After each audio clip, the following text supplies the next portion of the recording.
Why are they called polka dots? It's a weird thing. I have no idea. There's got to be a good reason for that, one would think. Doesn't have to be. No. I guess there doesn't have to be.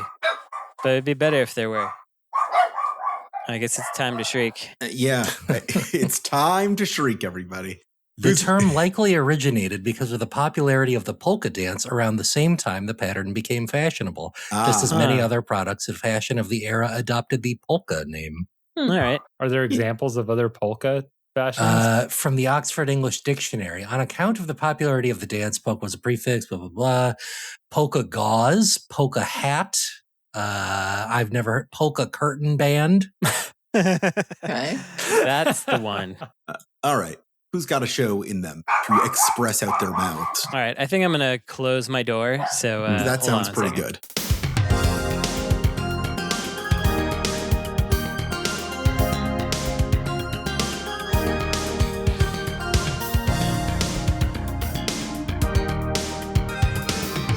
I have to stay alive and record this podcast before I die. Okay. This is episode 444 of Insert Credit, a show where every episode represents a triumph of cross-scheduling a multitude of adults with busy lives to entertain video game questions scored by a radical buzzer.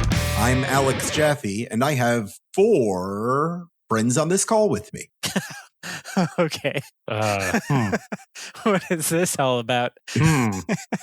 How are we to interpret such a thing? It's something you have 4 of. Okay. Okay. All right. Okay. I'm Frank Cifaldi, and I have 4 photo prints immediately in front of my face behind the monitor. I will describe them.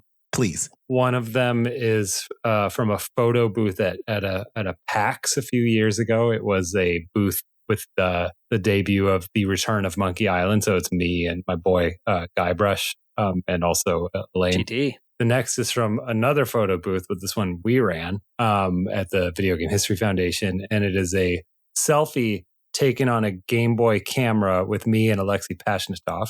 Oh, cool. I'll hold that up to the camera. That one's worth it. There we go. Look at that. Oh, man. Alexei.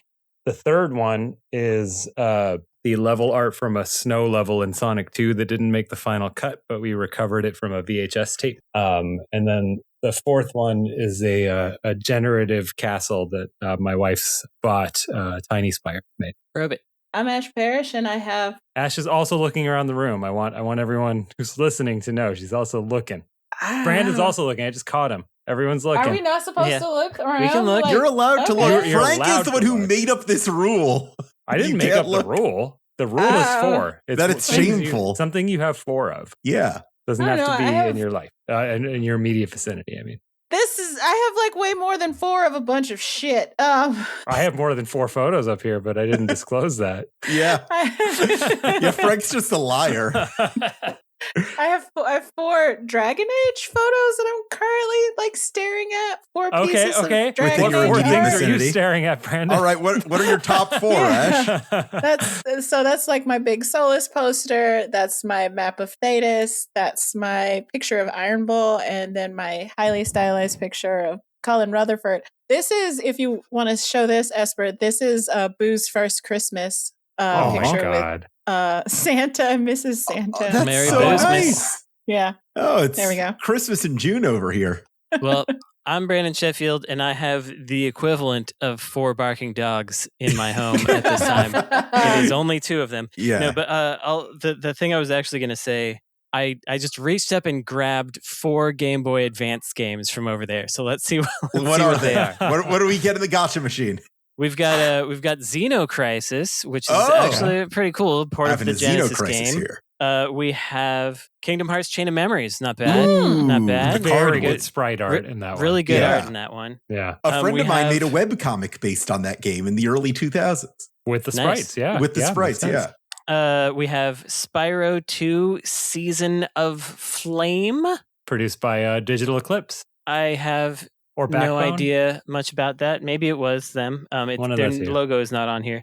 And then lastly, Jurassic Park: The DNA Factor, which I thought might be cool when I bought it for $2, but I don't think it is. I think it might not be cool. Anyway, those are the 4 that I grabbed.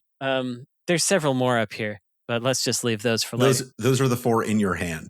I like this game where we grab random games from your library, though. We'll have to do this again. Oh, yeah, we could do that anytime. Yeah. I feel like I might be at a disadvantage with that one. Something that I don't think you'll be in a disadvantage for, Ash, is it's that time of year to talk about all the weird video game bullshit that's happening. What do you think of that their PlayStation State of Play? The 51st state. Yeah. Yeah, right.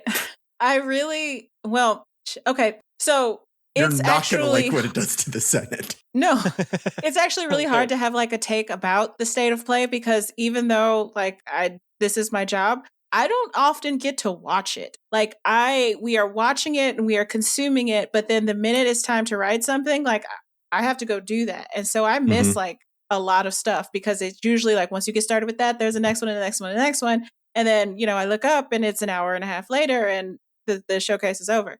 So I did that typically happens. And I usually have to go back and like watch the show after the fact to like catch anything that I missed or whatever, recaps or whatever.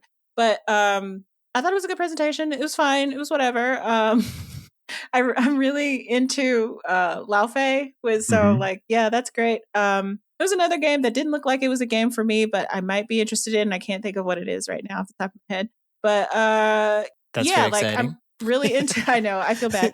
I'm really into Kamuri because it's Akumi Nakamura and I'll show up for whatever she does. And yeah, like that's all I can call to mind right now about the Sony State of Play, which I don't know. I feel like that means something. I watched all the trailers as I tend to. I just watch them all later and skip through some of it because I didn't want to watch the whole God of War 25 minutes or however long that was. My biggest takeaway was actually when I was looking for a State of Play roundup, the first one I saw was The Gamer.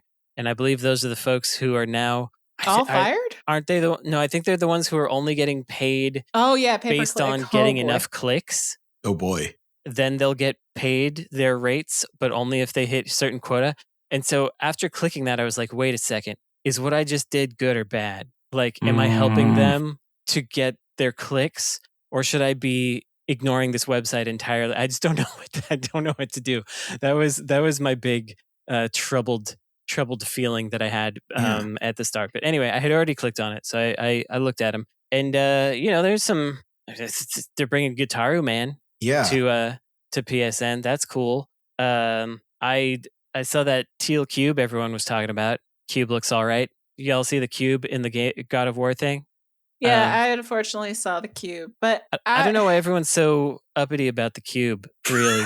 I vacillate back and forth about the cube because on the one hand, I feel like, okay, I know Ragnarok had some like upshifts in tone that we've gotten successively lighter in tone as God of War has gone on, even though like this other half is supposed to be like serious too. And I feel like that might be like a miscalibration on that little thing a little bit. But I see. So people are upset because it's not like grimdark.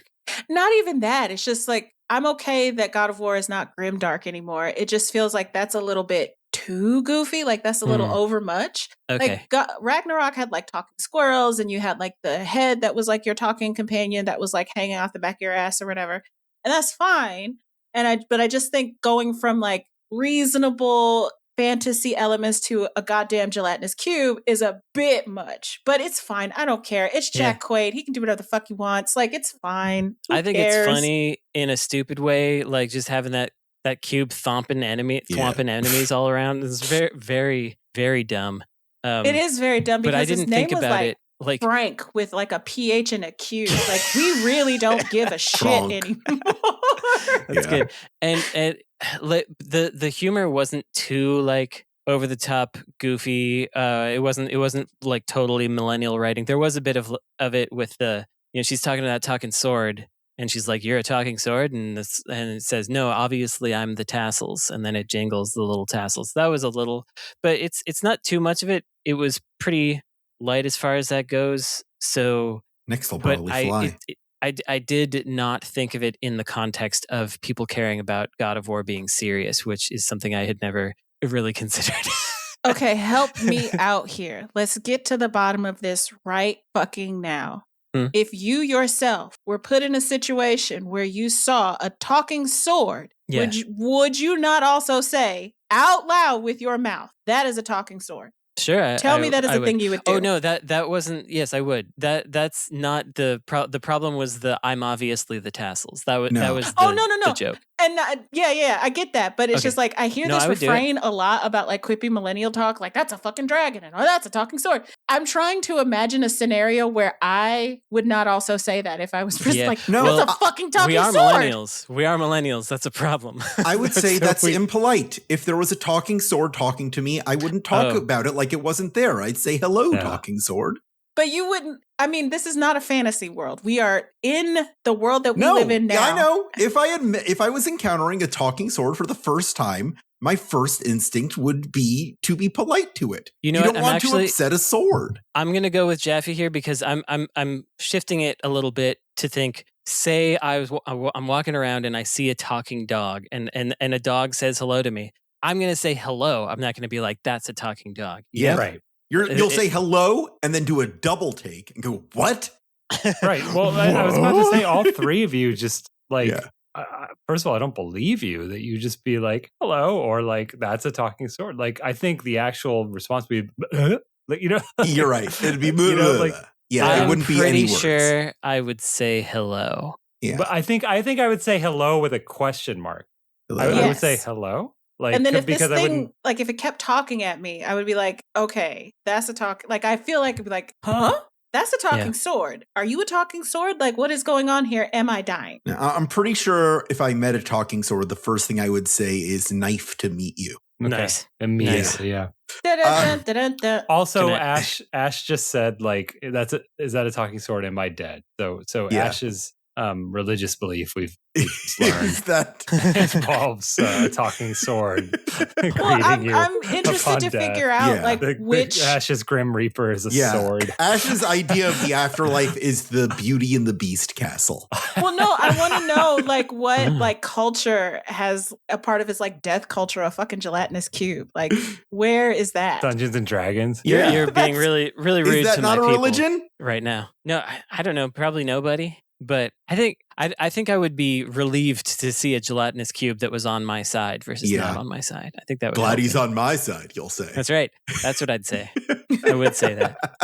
The Komori game, the trailer. So full disclosure, a friend of mine works on that. I don't know any, and this is the most I've ever learned about it because he's very secretive. But I looked at it and I was like, what is it and who's it for? Because is it a single player thing? Is it a Monster Hunter, we all play it together thing?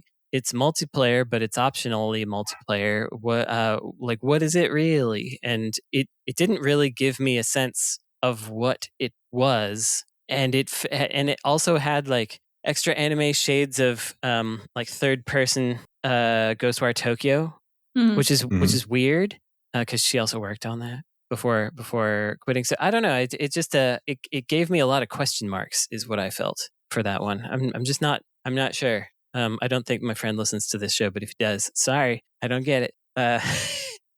Yeah, but there were some okay games in there, I guess. People liked the hairy Wolverine, right?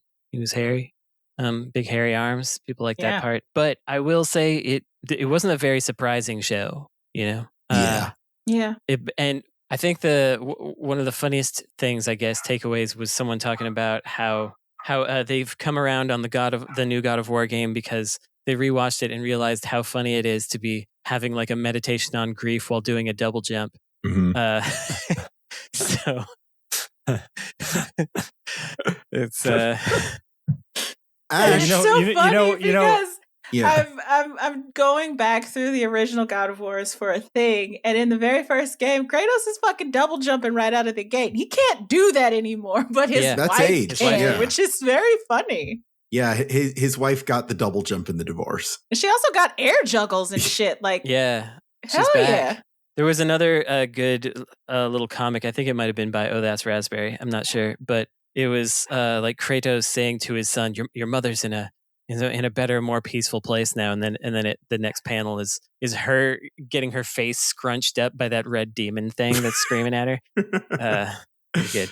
That's pretty good. Good. Ash, I got to know your thoughts about Tommy Boy. About what? Tom Raider. Wait. Oh, Thomas Brader. Yeah. Who? Tomb Raider. You were bug seeing me. Goddamn.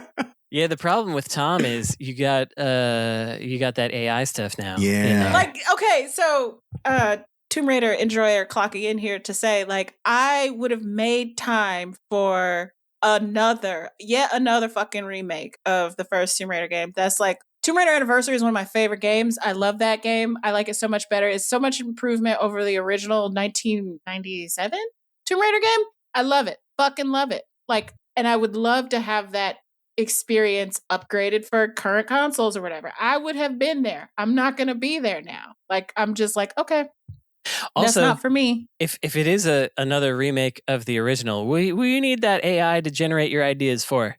Yeah, like it's already. It's already been remade once. You made it. They made it once. They remade it again. You're gonna dig deep and find some other ways to remake something. I don't know. I feel like they're trying to bring it more in line with that like Survivor Series Lara stuff, which I would prefer like a Sonic track to Lara Croft anyway, where you've got like the Square Enix like hardcore crafting survival thing, and you've got the goofy gonzo shit with like Italian mobsters and fucking dinosaurs in the other one. Like, keep those two shits separate, like your 2D and your 3D Sonic games, and keep most separate tracks so you can, like, you know, appeal to each base or whatever. And you can do that every other year and whatever. But alas, I don't often get my way. So, especially now, knowing that there's AI in that bullshit, like, okay, like, asterisk this because I don't know what future employment will mean, and I might have my name on a review because that's just how it shakes out. But, like, personally, I have nothing to do with this game, which is unfortunate because I was excited. It is. My next question is, why do we do these? Isn't presenting all the big upcoming video games at once an act of cannibalizing yourself for the news cycle? Is this for the investors? Is that what this is about? Who is Games Fest for? Shareholders. It is to boost engagement and hype for the sake of shares going up. Because people are excited, and also predicting the market based on how the hype. I was going to say, I think that it is also for consumers, because there remain people who are, you know, they love PlayStation, and you look at like the YouTube views for all the trailers that they put up, and all of them are hovering around 200,000 at the lowest, and after a day or whatever, and that's. Whatever it is that they're doing, it is working toward, and all the comments also are like hype, you know? So it is additive. They do coast off each other. I think it is. I think that you get into this feeling of like, what else is there going to be? I'm so excited. I have to comment on this. I do think it actually works. I think, in fact, that the platform-specific ones or publisher-specific ones almost work better than the ones that have a bunch of different folks in it, because you get a fan of something, you get many fans of something who are there to then proselytize to the rest of the people that may be watching. You get people who are picking up on little details that are excited to share it and stuff like that. So like if you had a Capcom one and then you announced some like Piano 4, something ridiculous like that, and people like losing their minds in there, and then everyone else has to pretend that they also knew what that was and losing their minds. That kind of stuff really does seem to work if you have a big enough hype machine to start with. So I think it works. Yeah, it's absolutely for the consumers, because adjacent to the actual presentation itself, you have the entire ecosystem of all of the streamers and all of the YouTube creators creating all of their reacts that's going to generate all the clips that get put around on social media. So your marketing machine is already going and it's already churning, and that's what this is for. Yeah. In addition to all of like the general straight up write-ups that all the different outlets, you know, do after this, picking up on all the little funny things about like, you know, the memes surrounding Kratos' wife and stuff like that, and generating that conversation. That's exactly what this is for. That's what they hope they get, and it works. Yeah, good point with the Twitch stuff too, because it gives. Like it's really easy content for reaction type streamers. There's all kinds of stuff to recognize and pog to, etc. So you wind up having a lot of people like co-streaming it because it's such easy content for them because they know there's an hour and a half of things to make a face to. So yeah, I mean, I guess it's like that prime time lead-in effect from like classic television that like put it on after the Super Bowl kind of thing. I mean, that's what Day of the Devs is. That's how like I don't think I was much aware when I first started journalism. I wasn't much aware of Day of the Devs. I knew about Summer Game Fest, but Day of the Devs was a new thing to me. But because Day of the Devs was like immediately after Summer Game Fest, I started to pick up what they were doing there, and now that's like my most favorite thing that I'm excited for Summer Game. Well, yeah. So that Day of the Devs is a really good example of how it can work or not work, because they have two Day of the Devses. One is around GDC, which is not connected to it's connected to GDC, but it's not connected to Summer Game Fest. If you have a game in the GDC one, you'll get a lot of people coming through, playing your game in person, and that's nice. But you're not going to get like wish lists and stuff. If you get it in the Summer Game Fest one, when you're getting that like add-on effect of being Summer Game Fest, then your wish lists go crazy. And it's the same show, basically. It's just you where it's placed that is the difference. So I got one more question for you. This is an important one. Oh, short show. Wow. Yeah. If you just before the break, and I have to think of the other half. I see. If you could insert one sentence into Geoff Keighley's teleprompter at Summer Games Fest this year, where would you place it, and what would it be? Right at the start, we've come a long way since Pong. Wow. What a waste. Okay. He would read that and not even blink. You probably would. What should be said?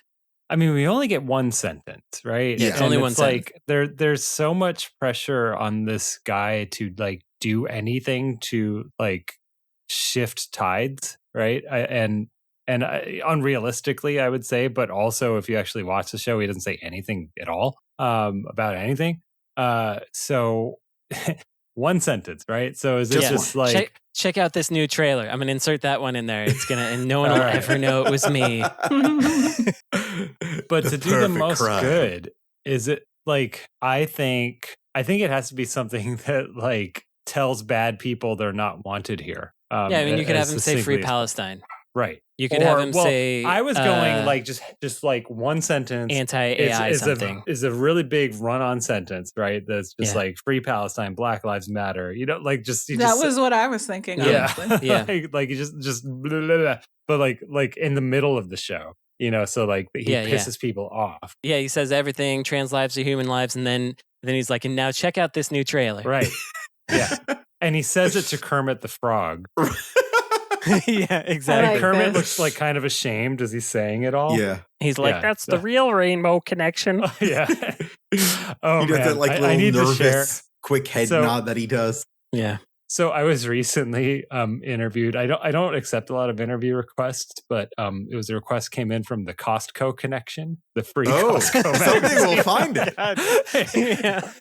Yes, that's where I was going with that. So I did the interview, and it's great. Yeah. And then since then, I've had Kermit the Frog in my head telling me that someday we'll find it, the Costco connection. Yeah. The lovers, the dreamers, the savers. Let's see, the gas pump, the savings, and me, something like that. I mean, like, what are we getting there? Yeah, probably some kind of the bulk deals, the savings, and me. I like that. Yeah, there we go. The hot dogs, the savings, and me. Oh yeah, the hot dog. Yeah, the hot dogs, the savings, and me. I think that's the Costco connection. There we go. Yeah. We found it. So we have Geoff Keighley sing your Costco theme song. Yes. No, he's saying all the social justice-y things in like the longest run-on sentence of all time, but like so fast that he's like sweating. Like, like it's just like his face is turning red, and like it's like, oh my god, is he gonna suffocate? He needs to like breathe in, but like he just gets through it, and he's saying it to Kermit, and Kermit's like at first he's ashamed, but as the sentence keeps going, Kermit starts looking like concerned for his safety. And then it cuts to commercial right after that. Yeah, nice. Which means a trailer, which is all the content. All of it's a commercial. I think the sentence has to be short enough that Geoff Keighley, who is like kind of checked out and saying it automatically, I feel like if it goes too long, he'll wake up to the fact that he's not supposed to. Oh, we'll just have him say subscribe to insert credit. Pretty there good. we go. That's the answer. Yeah. Oh, yeah. okay. And then we just stealthily get all our views in there. We could do social good, or we could all make like $50 more. But that would be nice. But then we can do the social good in the podcast. So it benefits us and the world. So we call fine. that trickle-down justice. That's yeah. right. Trickle-down justice. He could just say, I endorse everything they say in insert credit. People would be extremely confused by that. Yeah. What do you? Yeah. Is this real life? It's just fantasy. All right. Enough to think about as we go into the break. We'll be right back after this break. Squadala!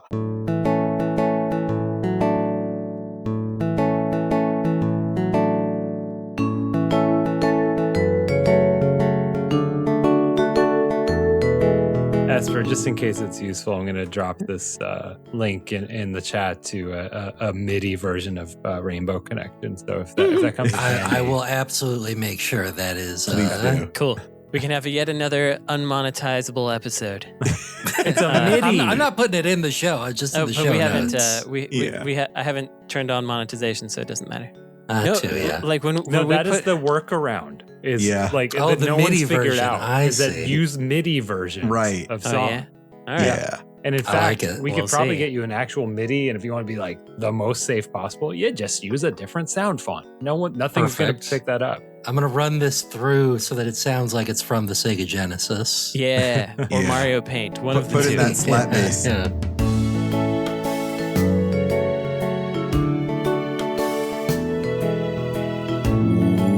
Welcome back to Insert Credit. It's time to go to the question hole. This is the part of every episode, or almost every episode, statistically every episode, where we take a question, submit it to us, patreon.com/insert credit, where for $1 a month, you get access to that form. You have monthly bonus episodes and other fun, intriguing surprises.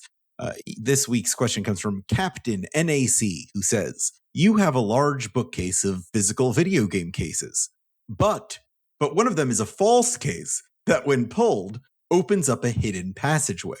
In order to prevent someone accidentally discovering this secret passageway, which game do you choose to be the false one? Okay, so we should first figure out what type of media we want on here. What I feel like Sega Genesis cases are the most satisfying to pull because there's a little ridge. Yeah, because they are very bookish, or like old school computer boxes. Yeah, but they're like varying sizes, so it'd be really hard to fit them. Spine. Okay, so you want the bookcase to be neat, not it doesn't have to be uniform. I was just thinking it might be. It doesn't have to be. It should be. No, it should be. Neat. Okay. Yeah, it should be neat. Okay, if it's a Sega Genesis situation, mm-hmm. I'm going to. I don't know all of the names. I will just say one generically, and we'll just go with it, which is a college basketball game for the Sega Genesis. I know those exist. And no one's ever going to look at them. So NCAA something on the Sega Genesis. That is my hidden passageway game. All right. Now, that's like the easy answer because like the goal is no one ever pulls it, right? Right. Yeah.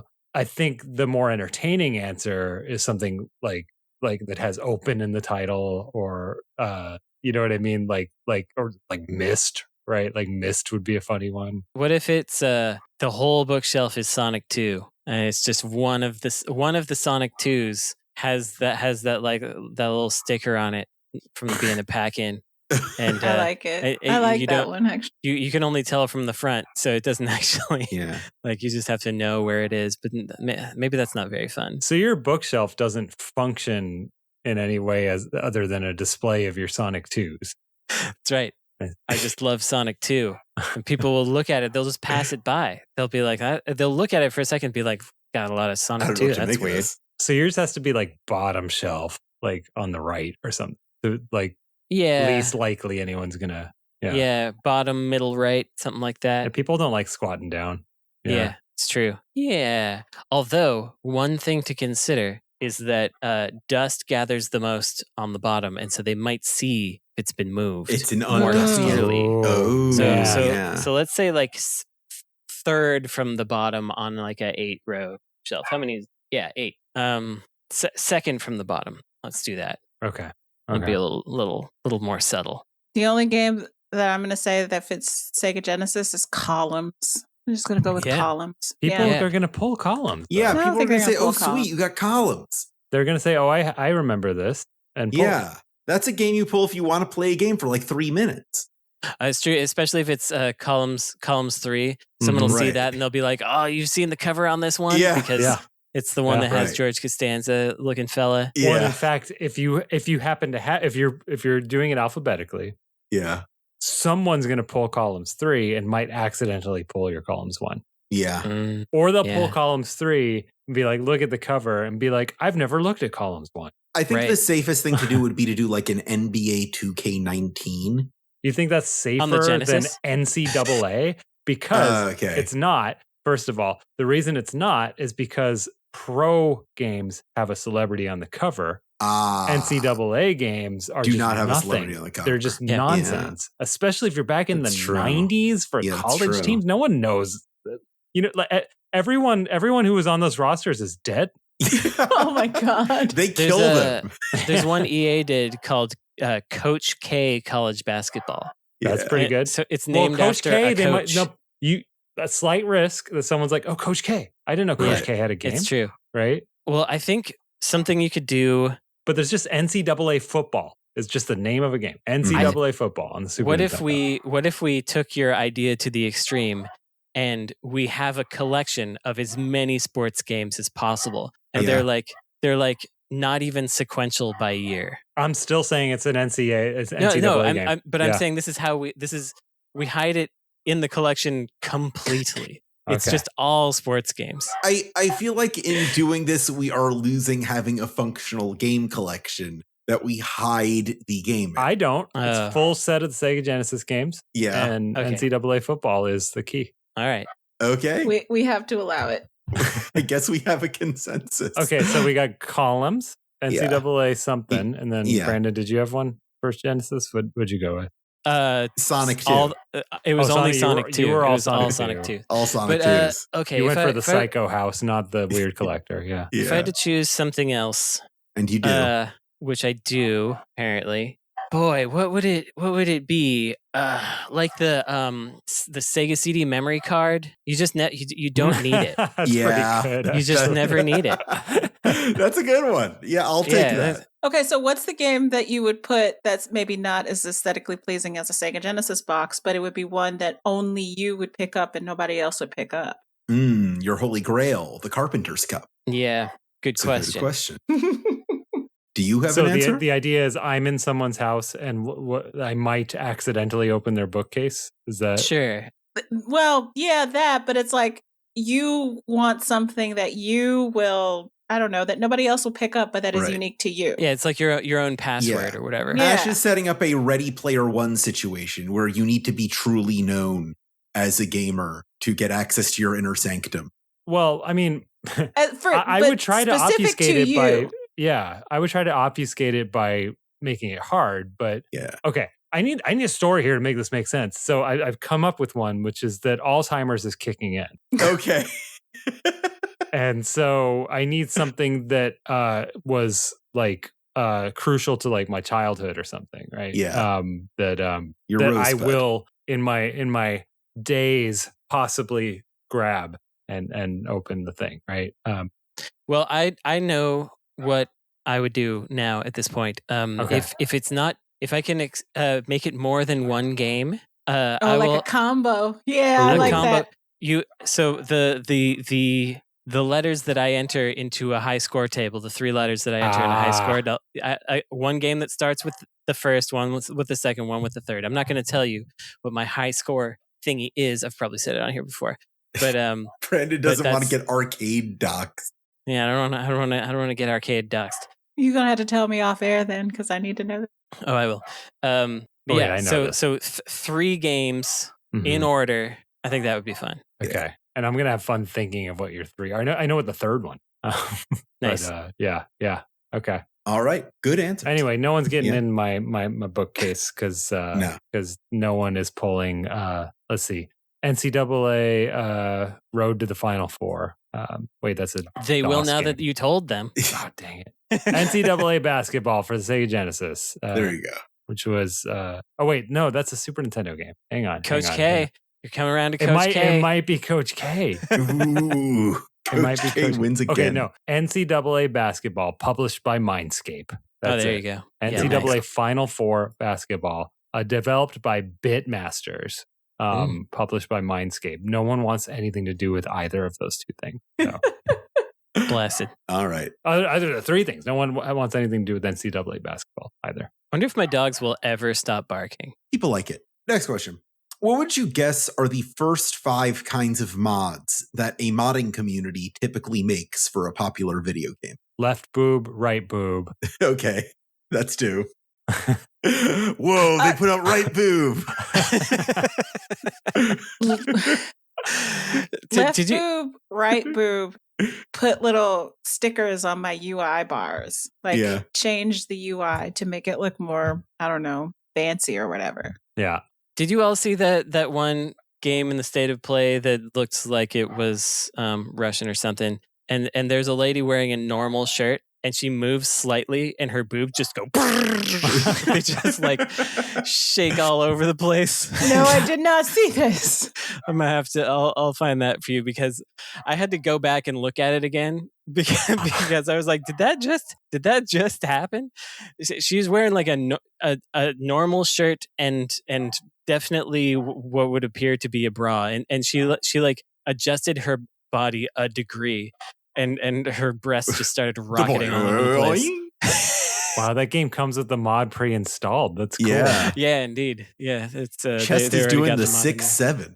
All right, the five mods. What was the exact question? Yeah, of course. Big head mode. What are the first 5 kinds of mods that usually crop up for a popular video game? Actual answer, like straight up answer. Performance mods, maybe, I think. but maybe not in the first 5 because that's hard. That's the true, actual thing, because I play PC game. So right. the actual first 5 answer is skip opening screen. Is like one of the first mods that gets put out for any game. That's the first thing I do when I install it. I watch them once though. I do watch them once. Yeah. And I go, okay, Second thank you.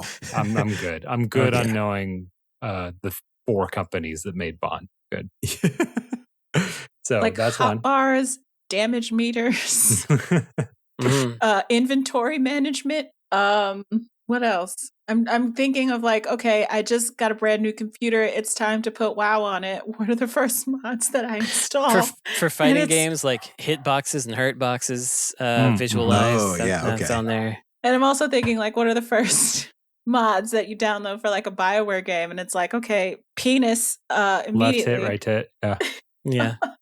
But no, the actual answer, at least to the BioWare question, is make all of the brown people white and all of the gay people straight. Yeah.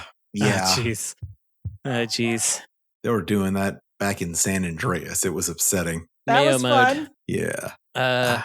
Well, there is often an HDR mod or like a special K implementation, which is like a graphic overlay thing. That's usually one of the first things. Yeah, Coach K, got to get in there. Yeah, Coach K, special K. Yeah. Yeah. I get real high off that. Yeah, one of the first mods to any game community is to put Shrek in there somehow. Yeah.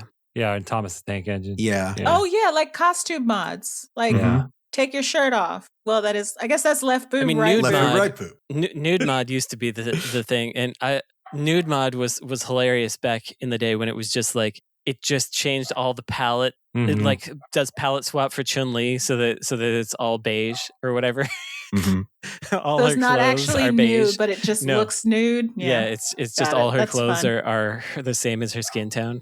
That's funny. Or that's like a cute lo-fi way to get away with that. Yeah. For the first Mortal Kombat on Super Nintendo did not have blood, but white sweat did come off of people. And there was a Game Genie code in the magazines pretty quickly to change the palette of the sweat to be red. Back to red. And it was just like candy colored blood. Pretty good.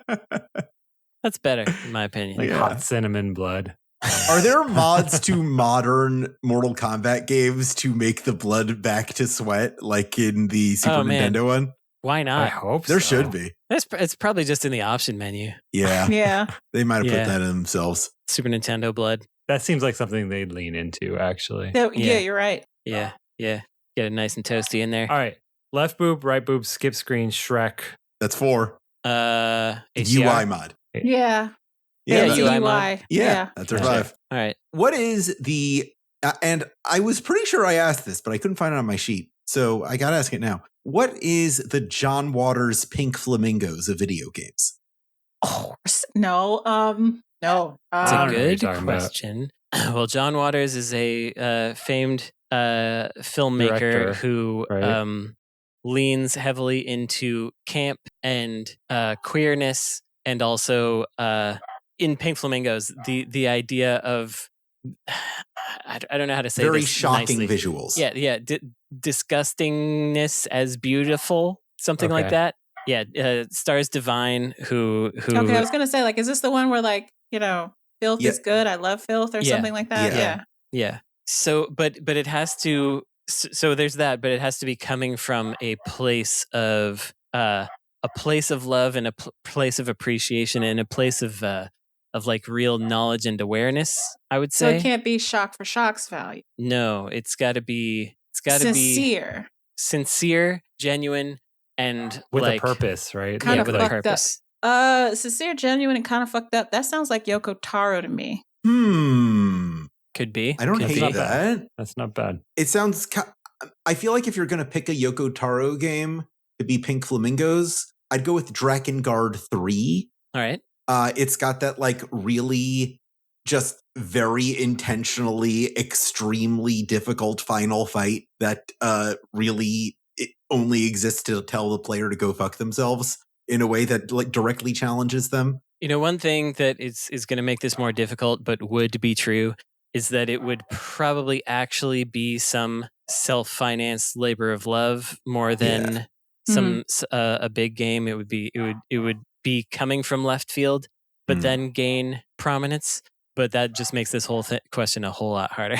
Yeah, but it would be that is what it would be. So it would be more like not horses, but like horses, kind of thing. Like any of those like autobiographical games that got like banned from Steam for talking about like I don't know if mouthwashing counts, but no, that's a bit tonally different because this is like camp and a celebration and not just like making you feel bad. Yeah. It's a real hard question. The Danganronpa games don't count for that, do they? No, I mean, not for the last part. Okay. I wouldn't say. They are somewhat subversive, but I don't know. That's about as best as I can get. Without trying to rack my brain for all of I think it's a good question that the forums are going to have a good time with. Yeah. And that we're stuck. I'm going to open up the mailbag again. Record a little audio message to show@insertcredit.com if you have an answer to what is the Pink Flamingos of video games. And I like that. We might put it in a future episode. Or our massively multiplayer section. There's going to be some good ones. I know it. I'm just not thinking of it right now. This is not the question, but I do want to flex that I do have a video game Pink Flamingo in the office. It is promotional for the Godfather Part II by Electronic Arts, and I believe it was on campus outside during some kind of press event, and someone who worked there gave it to us. It lives in the office. Why were they using Pink Flamingos to advertise The Godfather 2? I feel like that's a reference to the movie, and I don't remember. Yeah, I don't remember that either. It's been a long time, though. Yeah. That's the one where Michael Corleone has the power shot, but young Vito Corleone has the double jump, right? Oh, yeah. You put this on my lawn on the day of my daughter's wedding? This pink flamingo? I don't know. You come to the on this, my pink flamingo. Oh, God. Maybe I never questioned it. Maybe there's no pink flamingos in the Godfather Part. Maybe my pink flamingo's a lie. Are you sure it's not like a Scarface "The World Is Yours" thing? That's at least in Miami. I'm looking at it, and it has a tag hanging from its neck. Phil, is that the Godfather Part II on the pink flamingo? It is Godfather Part II. tag on his neck. Write in if you know why there'll be a pink flamingo promoting The Godfather Part II. We have a lot of pink flamingo questions today. Yeah. Well, with that, I think it's time to go to the lightning round. I cooked up something special today. I spoke with our own Ash Parrish before the show, proposing to her that we switch roles for this final game. Because I think it would be more interesting if she were to act as the judge. This is a game that I call Omegaversus. For this game, I'm going to appoint Ash as our temporary judge here. And Ash is going to briefly explain the difference between an alpha, a beta, and an omega in the alternate universe where these trans fandom sexual dynamics exist between characters. Ash, can you do that real quick? Yes, and I'm going to change the rules a little bit because I'm me, and this is what you get when you give me temporary host powers. Fair. So, it works pretty much about the same way you would think it would work in terms of like alpha, beta, omega, and wolves, even though that's been long debunked. So whatever your knowledge is about that will get you most of the way there. The way that it works is that society is arranged in these like hierarchical structures. There is still gender. There is still like men and women and non-binary people and trans people or whatever. But they're also secondarily organized into these ranks, typically alpha, beta, and omega. So your mileage may vary depending on the fic and depending on what the writer does with their universe to subvert tropes or whatever. But the typical tropes are alphas are these highly aggressive, bigger in stature, more violent kind of people. They can be male or female. They give off pheromones. They are able to impregnate anybody that they want, male and females. They are the impregnator. Mm-hmm. They have betas, and betas are just normal people. Betas, sometimes they get assigned like other characteristics, but they're just normal. They don't really do anything special. Most time, people don't fuck with betas, which is why for the purposes of this game, we will also not fuck with betas. Betas are eliminated. Don't think about them, but they're normal people. And then you have omegas. Omegas are smaller in stature. They're typically characterized as timid or in something that needs to be protected. They are also the impregnatee. They're the person getting pregnant, irregardless of gender. And this is always true. This is trope-wise, yes. So for the sake of our game, I don't. Yes. Okay. Thought of as timid. They have their own scent as well. They are also the one Brandon brought up with self-lubricating anuses, depending on which part of the trope we're dealing with and whatever. Is there a name for those glands? No, I believe it's called slick. Yeah, that's like a fandom name for it. It has many different whatevers. A fandom name for it? You mean it's not real? I mean, what's the real name if that's the fandom name? It's not consistent throughout, like whatever. How many layers of metafiction are we on here? Different things to different people. Do those glands like get infected sometimes? Do they? The alphas are the big, strong people. Oh, they also have knots. If you're familiar with canon physiology, not. Please don't make me explain this on the podcast. You don't have to. I don't know why I'm being precious about this because I'm the horny one, but it feels weird to explain this, especially because I know. We don't need to get that deep into it. Yeah, Jaffe's mom is listening. Does it affect the game? My mom loves it. Okay. No. All right. So your job, as I understand it, was originally to name 3 alphas, 3 betas, and 3 omegas, and I would judge based on how well you applied the character to their archetype. For our purposes, we're going to eliminate betas. And because I am eliminating betas, I am adding the additional stipulation that I want you to also come up with what this character scent is. A big thing in Omegaverse is that, yes, alphas and omegas are often paired up. They often are like psychically linked. They can tell when they're in danger and they can smell them out like with pheromones. Okay. So in addition to telling me if Sonic is an alpha or an omega, you're also going to tell me what his pheromone scent smells like. Chili dogs. That's good. So just so this is fair, we're all going to write them down on our own. And then once we're done, we're going to reveal our answers to Ash one by one. So we're not stealing from each other, building off each other. Are we pairing?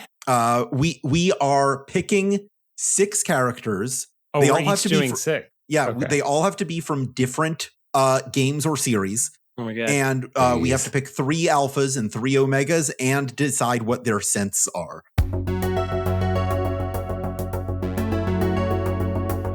Let's start, because this was your diabolical plot, Jaffe. Let's start with you. Okay. What are your alphas and omegas, and what do they smell like? All right. All of them at once? Okay. Yeah.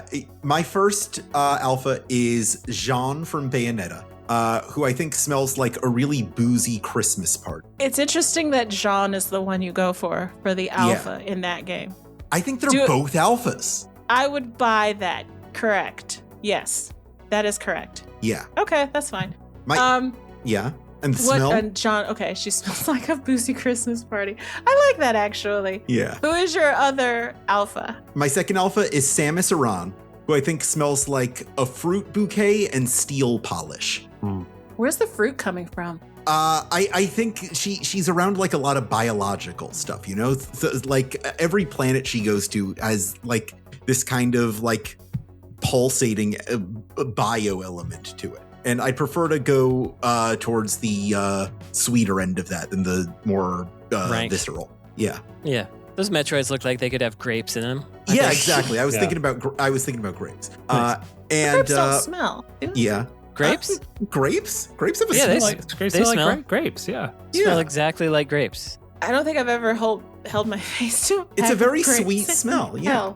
I think some of grapes kind in of the grapey. sun for 20 minutes, and you'll know what grapes smell like. Oh, that's right, because y'all live in fucking California with all the wine places and all that stuff. We have them in Ohio, but I don't go to them very often. I think Travis, a Samus is great maybe it's the purple suit, but I think a Samus is smelling like grapes and steel. All right, pick up the pace. Let's move. Let's go. And for Ganondorf, Ganondorf is my third alpha. A very deep, rich leather. That's all I can say, like a sun-cracked leather. Sure. These are all very standard alphas, and I keep trying to find an exception, and I can't. All right. Sounds like I'm doing really good so far. Sounds like you're doing great. Yeah. All right. Frank, what's your alphas? Okay.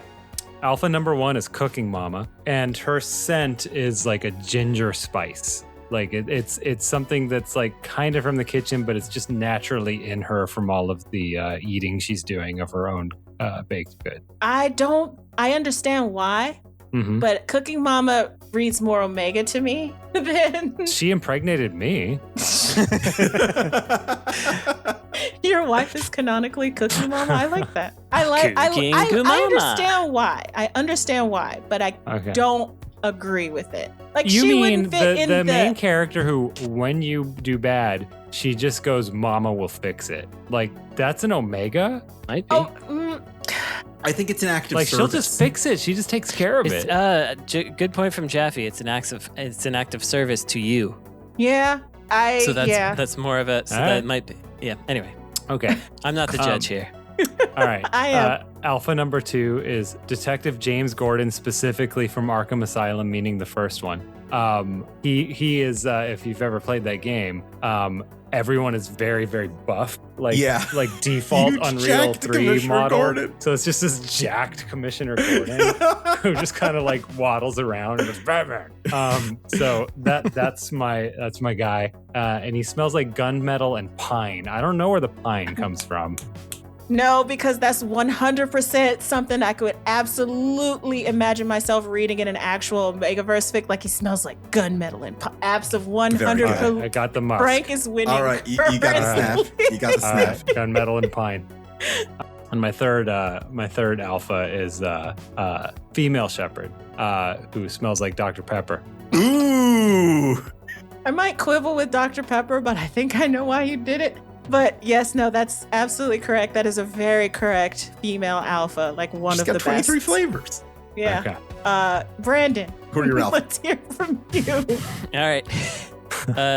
Number 1, Geese from King of Fighters, Art of Fighting. You know, he's got his shirt open all the time. Yeah. He smells like Old Spice and Axe body spray. Wow, both of them. Dual wielding. He's just 2 hands. Yeah. So that's Geese. My second is Reiko Nagase from Ridge Racer, because she's always come hithering and challenging everybody. She smells like gasoline and burnt tires, but in a positive way, in a way that brings you back. Yeah. So that's her. And then my last one is Kuma from Kuma Uta, which is a PlayStation 2 game about a bear that sings enka. he smells like cigarette smoke and spilled beer because he's just in a Japanese snack bar. He's wearing like velour. So those are my three. You can't not smell like that. Yeah. Yeah. Brandon gets the special like bonus star, kind of like those, like you did a secret thing in Mario Kart, so you got like a bonus star. He gets the bonus star for Kuma because a lot of times these alpha, beta, omegas, like they're often shifters, so like animal shifters, typically werewolves or dogs or big cats or bears.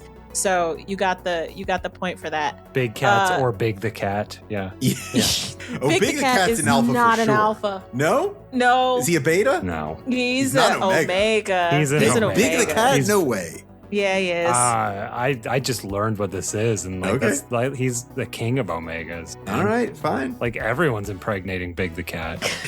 He does have a very like submissive and breedable vibe too. Yeah. I'm so sorry. Okay, Jaffe, your omegas, please. My omegas. I picked a different Sonic character as my omega. Just based off his general interactions, I'm going with Knuckles the Echidna as an omega. Whoa. He's a very fallible character. He falls very easily to Dr. Eggman. He's very flustered by Rouge the Bat. I think he gives off alpha vibes, but is secretly an omega. You know what? He is easy to trick. Yeah.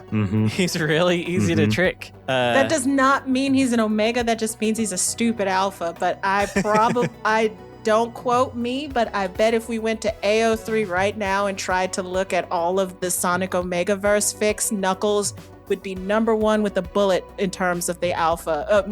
Knuckles and Shadow. I was going to say, Shadow's an alpha. Yeah. Like I think Knuckles, if anything, Shadow's appearance made Knuckles an omega. I need you guys to understand, in Sonic the Hedgehog, Sonic is not the alpha. No, absolutely not. No way. We don't know that? Okay. Of course. we understand what we're doing here, but Sonic is barefoot and pregnant. Oh my God, I hate the things that I'm saying. All of us have seen pregnant Sonic enough to know exactly who he is. And I should have said Sonic. You know what? I can't change it. No. Honor bound to stick with Knuckles. What does he smell like? I wrote that he smells like a theme park churro that's been dropped in the dirt. That's very funny. I feel like that's very disrespectful to Knuckles. I was going to say he smells like a ring pop because it looks like a Chaos Emerald. Yeah, that's pretty good. My second was Kazuma Kiryu. I think Kiryu's an omega. I think he's the one getting impregnated. He's always in service of others. Is that wrong? Technically, he should be a beta, right? If we had those. Okay, so Kazuma is the one from like the first like 6 Yakuzas, right? Yeah, he's the main guy. He's the main guy. Okay, all right, fine. Ichiban is an omega. Kazuma is an alpha in any situation unless he is in a relationship with Goro. Then he's omega. I see. Yeah. And Esper notes that Kiryu should be alpha because he literally has a heat gauge. That's true. Like that didn't read correctly to me, Jaffe. Right. Like he's an alpha, but only like he would only be an omega if the other partner was Goro. That's the only way that works. And I wrote that he smells like lilies and freshly paved asphalt. Yeah, I buy that. Sure. I can. I buy that. It's just a smell like You can't go noodle. wrong with like the sweet and the bitter. Yeah. It just works every time. Yeah. And my last omega is Gex. Oh, yeah. Okay. Yeah. Barefoot and Gexnant. Does he smell like an aquarium or what? I wrote that he smells like a rainforest and film acetate. Sure. Okay. I buy those. I think it smells like a reptile store myself. Don't those smell like really bad? Yeah. Gex smells really bad. Yeah, I think Gex smells bad. All right. So I am second to bring a Sonic verse character in here because I do know the assignment. The king of Omegas is Tails. And he smells like motor oil, but also baby oil. Oh. Yeah, that's true and unfortunate. Baby motor oil. I don't like that at all. No, I don't either, but you shouldn't have asked us this question. It's true. That's true. That's very true. You brought the sense in. Oh, yeah, you brought the sense in. I did. That is my fault. Jaffe asked the overall question. No, that's correct. Like, it's just, default is Tails, yes. Yeah, that's the default. That's the only situation in which Sonic can be an alpha. Yeah. I do have a question. Can someone convert someone from an alpha to an omega? Is omega-ing shadow like the thing everyone dreams of? I think there are certain conditions under which an alpha can lose their alpha status and become an omega, but that depends on the author. But I feel like that is a trope that does exist. Okay. My second omega is Leon Kennedy. Yes. Dude, I almost did Leon Kennedy. Yes. I almost did Leon Kennedy. Correct. Correct. He smells like ocean spray, like a salty breeze, and leather. Oh, I thought you meant cranberry juice. It could be cranberry juice. I actually originally wrote ocean spray and or ocean spray, and one of them was capitalized, but I thought that was complicated. To understand the way that these things work, especially, like, it's hard to, like, if you're a casual listener to the Insert Credit podcast and don't really have an idea of what the fuck an Omegaverse is and are questioning why a big buff man like Leon Kennedy would be a 100% Omega, is the bigger the baby girl, the bigger the fucking Omega. And Leon Kennedy is like primo number one with a bullet baby girl, despite the fact that he is built like a brick shithouse. Like James Corden, yeah. Yeah, like baby girl. Like, if you are a baby girl, like, if you've been designated baby girl by the fandom, you are an Omega, unfortunately. Are all himbos Omegas? No, but that's like I know it if I see it. That's like a case-by-case basis. Yeah, it does feel like by default that should be the assumption. Correct, but it's not always. Yeah. And then my third Omega is Echo the Dolphin. Okay. Needed something that wasn't anthropomorphic in here, I felt like. Let's get that in there. It's just a dolphin. Smells like a dolphin. I can't. I will not. What does he smell like? He smells like Leon Kennedy. Okay. I'll allow it. Okay. Brandon. Okay. Well, the first one is Let Me Solo Her from Elden Ring. Wow. No, not true. Which is who smells like beef stew and sweat. I don't think that's an Omega. It's not. No, he's not. Yeah. I'm sorry. Like, he's a glutton for punishment. Too much of a fighter. He wants constant punishment. No, he's thriving. He's naked. I know, but he's loving the punishment. He's searching for punishment. He's looking for it. He's wearing so only good at a pot soloing on his Melina head. that he's taken no damage. He's one-hitting this lady. Not necessarily. I don't believe that's. I don't know if the meme is that Let Me Solo Her succeeds. Or that he succeeds. He rides happily to his doom. No, I think he succeeds. Like, it's a succeed his thing is that he's so good at defeating Melina that he'll do it for you. Yeah. Well, I feel like, I don't know. That feels like alpha to me. What does he smell like? He smells like beef stew and sweat. That sounds right. Because he's got a pot on his head and sweaty. My second one, which was sadly, I was almost Leon Kennedy, and then I went Albert Wesker. Also valid. Who smells like T-virus and sunglass polish. He's not baby girl enough for that. I think he's alpha. Okay. He's doing the impregnating of Leon. Yeah. I'm happy to accept that I don't fully understand how this works. All right. And my last one is Toad. Toad from Mario. Oh. That's an Omega. Toad. As in stool. Toadstool. Captain Toad. Yeah. I got it. I got you. No, that's correct. That's correct. Treasure tracker. And Toad smells like Princess Peach. Oh. Yeah. Wow. For some reason. Okay. Well, because they all spawned from her, I think. Yeah. That's right. Yeah, that's true. Oh, that's canon. True. Like, you remember those those blight mothers from Dragon Age Origins Awakening? Yeah, that's basically Princess Peach's situation. Toad. I just want everybody to understand that both Mario and Luigi are Omegas in this narration. Sure. Yeah. Right. Luigi, I was certain was no, Omega. Both of them. Both of them. Both of them. All right. Both princesses are alpha, and so is Bowser. Okay. Aren't there 3 princesses? There are 3 princesses. There was 2. Oh, Rosalina. Yeah, she's Peach. She's an alpha too.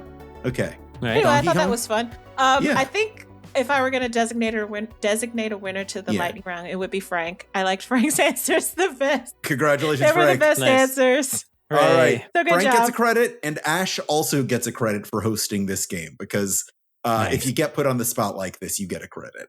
Does anyone have anything they'd like to plug or recommend? Let's see. I want to recommend readonlymemo.com. Mm-hmm. Wes Fenlon. Yeah, Wes Fenlon does a really good. You can subscribe to the newsletter, but it's also on the website. It is just news about emulation and advances in that whole sphere. Yeah, the things around it, in fact. So decompiling games to get them running on modern hardware and FPGA stuff. And it's just even ROM hack translations, which is not emulation, but it's like new old stuff. The forward momentum of access to old games is kind of how I describe it. Absolutely. And it really feels like, of course, there's no true way to get everything that's happening because it's so disparate and all over the place. But when you read it, you feel like you get the shape of where things are and where they're going because it's well written. It feels like the things that are interesting are being surfaced. It doesn't waste your time or anything. It's really nice. So I recommend that. So sign up for it or check the website or whatever you want. This is a recommendation only for those of you who watch a movie every day. If you're like all the way deep into the minds of the weirdness. I feel like all of your movie recommendations are that. This is further down. Wow. Further down than usual. I just watched the movie Dirty Cops. Cops spelled with a K and a Z. It's a shot on video film shot in Compton, California in the early 2000s by a guy named Ryan Combs, and it's about some dirty cops who want to steal money from some gangsters, and then complications ensue. It is absolutely a zero budget movie shot on a probably digital 8 camera, something like that, but it's got a surprisingly decent script, all those things considered, and it has a sort of interesting premise, and it's fascinating to see what someone who just really wanted to make a movie could do with that. But it does have the first 5 minutes are credits, and the last 15 minutes are outtakes and people just talking about propping up their side businesses or whatever kind of stuff. So the actual movie is probably 55 minutes long with some stuff on either side. Anyway, if you can find it, check it out. It's kind of neat to see what people try to do with creative work. The end. That's it for me. I'm going to recommend the latest episode of the other podcast I do, the Video Game History Hour, where my guest is a guy named Wes Fenlon. And we talk about his website / newsletter, Read Only Memo, and we get pretty deep into the weeds on the current shape of advancements and new ways of playing old games. And it's a good chat. I've known Wes for a really long time, and also obviously I'm really into that sort of stuff. And I've given GDC talks about it and stuff, which he attended and told me in this episode was one of his biggest inspirations for doing this. Oh, cool. That's nice. So we got. He built my computer. Did he really? Yeah, my computer that's right down here. He built it for me. So if you want to hear us be real nice boys to each other and appreciate each other, episode 156, the latest of Video Game History Hour, is called Read Only Memo. That's funny. Read Only Memo. What a coincidence. Ash? Do I have anything to recommend? I don't know. Go to AO3 and find something you like and read that and leave a comment and a kudos to make your local fanfiction writer happy. That's not a bad suggestion. Yeah. Unless you happen to work on the thing. Do not look at the fan fiction about it. No, unless you're a weirdo of a certain type, maybe you want that. Yeah. I think you should look at the fan fiction of the stuff that you. I think that's legally actionable if you do that. I mean, I grew up in the days when fanfiction.net, so not AO3, used to have a specific like section on its front page, which was nothing but text, for the most part. And at the bottom, it was a list of specific authors that would not, you could not write fan fiction about. And one of them was, I believe, Anne Rice. Yes. We all did it, of course. But she was called out specifically. Okay, well, I have my recommendations. I'd like to recommend that if you enjoyed this episode, you give us a review. You could also support us directly by going to patreon.com/insertcredit. You can sponsor our show with an advertisement or personal message by emailing me at show@insertcredit.com. You can also join our community at forums.insertcredit.com or watch this show with our actual video at youtube.com/insertcreditshow. Special thanks to the following donors: Only Ghosts, Kyle Brown, Corey, Alexander Davies, Will Roar, Kevin Morell, Jordan Thornquest, and Death Strandicoot, and Sean Patrick, and Plasma Goose. This episode is edited by Esper Quinn with music by Kurt Feldman. I'm Alex Jaffe. I'm Frank Spaldi. I'm Ash Parrish. And Brandon Sheffield. And your game has now been saved.